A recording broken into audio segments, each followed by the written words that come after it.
ایک دفعہ میرے پاس ایک بندہ آیا، شریف آدمی تھا، اس نے حکومت سے گولڈن شیک ہینڈ لیا تھا۔ گولڈن شیک ہینڈ میں اس کو سارے جو پیسے تھے اس کے بنتے وہ مل گئے تھے۔ اس نے سوچا میں پیسوں کو محفوظ کر لوں گا اور چھوٹی موٹی نوکری کر کے میں میری بیوی ہم اپنا پیٹ پال لیں گے اور نوکری سے جان چھوٹے گی۔ لو جی، اس کو کوئی 15-16 لاکھ روپیہ بینیفٹ کا ملا۔ اب ایک غریب آدمی کے لیے 15-16 لاکھ بڑی رقم ہوتی ہے۔ اللہ کی شان دیکھیں، ایک بندہ اس کے پیچھے لگ گیا کہ آپ کے پاس اتنے پیسے ہیں، ان کو بینک میں رکھنے کا کیا فائدہ، اس کو تجارت میں لگاؤ اور تمہیں ہر مہینے اتنے پیسے ملیں گے کہ آرام کی زندگی گزارو گے۔ اس کو ڈر بھی لگتا تھا مگر دوست اس کو مجبور بھی کر رہا تھا۔ اس نے بیوی سے مشورہ کیا۔ بیوی نے کہا دیکھو، اگر تمہارا دوست قابل اعتماد ہے تو آدھی رقم لگا دو تاکہ رسک آدھا ہو جائے۔ 8 لاکھ دے دیتے ہیں اور دیکھتے ہیں کہ وہ کیا کرتا ہے۔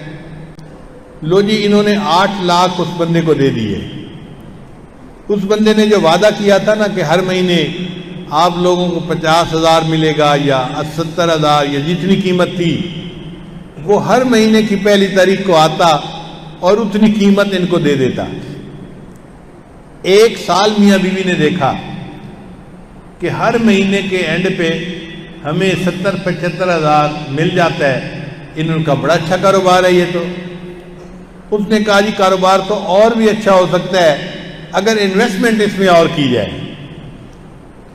اب یہ بھولے لوگ تھے، انہوں نے کہا ٹھیک ہے جی ہم باقی بھی پیسے اس کو دے دیتے ہیں۔ چنانچہ انہوں نے باقی 7 لاکھ 8 لاکھ بھی اس کو دے دیے۔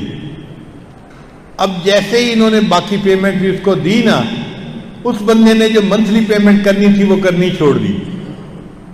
پہلے پہلی تاریخ کو دیتا تھا، او جی کاروبار ٹھیک نہیں، میں 10 تاریخ کو دوں گا، پھر 15 تاریخ کو دوں گا، پھر 20 تاریخ کو، کرتے کرتے اگلا مہینہ آ گیا اور یہ پیمنٹ نہیں دیتا تھا۔ جب انہوں نے اس کو کہا کہ بھائی آپ نے ہم سے تو باقی پیسے بھی لگوا دیے اور آپ ہمیں پیسے بھی نہیں دیتے، تو اس نے ان کا فون اٹینڈ کرنا بھی چھوڑ دیا۔ اب یہ اور پریشان۔ چنانچہ جب 1-2 بندوں کو لے کے یہ اس کے پاس گئے اور اس سے بات کی کہ بھئی آپ نے ہم سے 16 لاکھ روپیہ لیا تھا اور اب آپ ہمیں پیسے نہیں دیتے مہینے کے، تو مسئلہ کیا ہے؟ اس نے کہا جی مسئلہ تو یہ ہے کہ کاروبار میں نقصان ہوا اور 16 لاکھ روپے ڈوب گئے۔ اب یہ اس سے لڑ بھی نہیں سکتا تھا اور کوئی ریکارڈ بھی ایسا نہیں تھا کہ بھئی یہ عدالت میں بتائے کہ میرے پیسے اس کے پاس ہیں۔ وہ بندہ پیسے سے مکر گیا۔ یہ بندہ بڑا پریشان کہ میرے تو 16 لاکھ روپے ڈوب گئے۔ اللہ کی شان دیکھیں جی کہ یہ بندہ ایک اللہ والے کے پاس آیا اور آ کے بہت رویا، یعنی ٹپ ٹپ اس کے آنسو گر رہے تھے۔ جوان بیٹے کی موت پہ کسی باپ کے آنسو ایسے نہیں گرتے جیسے اس بندے کی آنکھ سے آنسو گر رہے تھے۔ اس اللہ والے نے پوچھا میاں کیوں اتنا پریشان ہو؟ کہتا ہے جی مجھ سے بہت بڑی غلطی ہو گئی، یہ پیسہ تو میرے بچوں کا حق تھا، میں اگر اس کو سنبھال کے رکھتا تو بچوں کو تعلیم دلواتا، بچوں کی شادیاں کرتا اپنے وقت پہ، اور میں نے ایک بندے پہ اعتماد کر کے کاروبار میں لگا دیے، آج سارے پیسے ڈوب گئے اور اس کا ذریعہ میں بنا ہوں، یہ غلطی میری ہے۔ انہوں نے پوچھا اچھا بھئی یہ بتاؤ تمہارا رزق زمین میں ہے یا آسمان میں ہے؟ اس نے کہا حضرت آپ بتائیں۔ انہوں نے کہا کہ اللہ قرآن مجید میں فرماتے ہیں وَفِي السَّمَاءِ رِزْقُكُمْ، تمہارا رزق آسمانوں میں ہے۔ تو جب رزق آسمانوں میں ہے تو اللہ نے آسمانوں سے رزق پہنچانا ہے، کوئی اس کا راستہ روک سکتا ہے؟ کہتے ہیں نہیں۔ ان کا اگر تمہارا مال کسی نے زبردستی کھا لیا ہے تو کوئی بات نہیں، تم تھوڑی سی محنت کرو، اللہ تمہیں دوسرے راستے سے پھر وہی رزق دے دے گا۔ بندے کو تسلی ہو گئی، یہ گھر واپس گیا اور اس نے اپنی بیوی سے مشورہ کرنا شروع کر دیا کہ کون سا کاروبار ہے جو میں بغیر پیسے کے کر سکتا ہوں، کیونکہ کاروبار کے لیے پیسے چاہیے نا، اس کے پاس تو پیسے تھے نہیں۔ تو بیوی نے مشورہ دیا کہ یہ دیہاتی علاقہ ہے اور دیہاتی لوگ کھاد خریدتے ہیں شہر سے جا کے، تو ان کو تو پتہ ہی نہیں ہوتا کھاد کا نام کیا ہے، تو بہتر یہ ہے کہ آپ پڑھے لکھے ہیں، آپ شہر جائیں، کھاد کی بوریاں وہاں سے خریدیں اور ان کو آ کے یہاں بیچیں، اور جب پیسے مل جائیں تو آپ ان کو واپس کر دیں۔ یہ بندہ کہتا ہے جی کہ میں ایک کمپنی کے پاس گیا جو کھاد بیچی تھی، میں نے انہیں اپنا تعارف کروایا اور میں نے کہا کہ میں پڑھا لکھا بندہ ہوں اور ایک اچھی پوسٹ پہ کام کر چکا ہوں،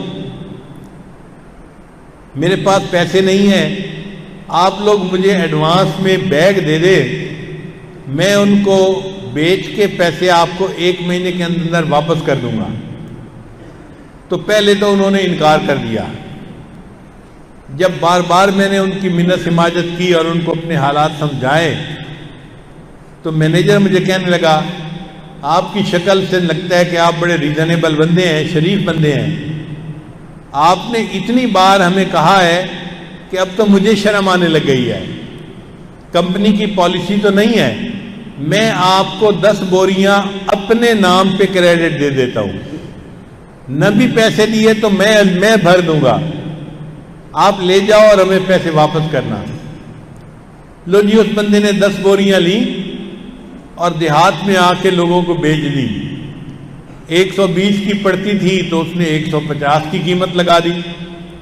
آخر شہر گیا تھا اور بوریاں لے کے آیا تھا تو لوگوں نے اس سے لے لی، اس نے 1 مہینے کے اندر پیسے واپس کر دیے۔ تو جو دفتر والے تھے وہ خوش ہو گئے کہ یہ بندہ 2 نمبر نہیں ہے، اچھا بندہ ہے، پیسے واپس کر دیتا ہے۔ اب انہوں نے اس کو 10 کی جگہ 20 بوریاں دے دی۔ یہ سلسلہ بڑھتا رہا، حتیٰ کہ ایک ایسا وقت بھی آیا کہ انہوں نے کہا کہ ہم آپ کو ایڈوانس میں 1 ٹرک پورا دے دیں گے۔ اس نے ٹرک بوریوں کا بھرا اور دیہات میں آ کے لوگوں کو کھاد بیچی اور پیسے ان کو واپس کر دیے۔ پھر 1 ٹرک کے بعد انہوں نے کہا جی ہم 2 ٹرک بھی دے دیں گے، 3 ٹرک بھی دے دیں گے، اس کو ٹرکوں کے ٹرک ایڈوانس ملنے شروع ہو گئے، مگر یہ ایمانداری کے ساتھ کھاد بیچتا اور پیسے اپنی ڈیٹ سے پہلے لوٹا دیتا۔ 5 سال اس کو اس طرح لگے۔ اسی معاد الفقیر میں یہ میرے پاس آیا اور مجھے آ کے کہنے لگا کہ حضرت میں نے اللہ توکل اپنا کام شروع کیا تھا، الحمدللہ آج مجھے اللہ نے 16 کروڑ روپے کا مالک بنا دیا۔ 16 لاکھ ڈوبے تھے، اللہ نے اس کو 16 کروڑ کا مالک بنا دیا۔ 10 گنا تو اللہ لوٹاتے ہیں، ہم نے اپنی زندگی میں درجنوں دفعہ دیکھا ہے۔ لا الہ الا اللہ، لا الہ الا اللہ، لا الہ الا اللہ، لا الہ الا اللہ، لا الہ الا اللہ، لا الہ الا اللہ، لا الہ الا اللہ۔